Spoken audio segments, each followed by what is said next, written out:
I'm Dave Dinkle, and this is another 2-minute tip, and I'm talking about how long should it take to make the perfect offer. I talked in a few videos ago about evaluating the property. But Dave, this is different. I want to know how to make the perfect offer. My question is, what's your definition of a perfect offer? Is it the offer that gets accepted immediately? Is it the offer that makes you such a large profit and you completely outwitted the seller right off the bat that you get it? Whatever your definition is, there is no perfect offer. If you make too low an offer, it's going to be rejected. To me, that's the perfect offer because you know what you can't get. If you make too high an offer and you get accepted, you're now stuck with a property that you may not be able to resell. And I hear this all the time. I went into the seller, I sat down belly to belly, typically in the kitchen, made my presentation, and I made this logical progression of why I'm offering only $25,000 for a $200,000 house, and they accepted it. Fantastic. You probably could have gotten it cheaper, and you probably will if you learn how to get that property down in price before you get to closing. I mentioned that number for a reason. One of my students recently came to me and said, I got a property under contract for $35,000. And I said, great. Looked at it with him. After repaired value is $270, but he only bought half the house. How do you do that? Not going to get into the story, and I have it on another video. I probably will interview him so you can see it.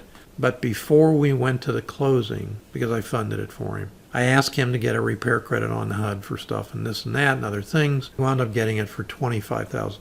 $25,000. Now, let's be realistic here.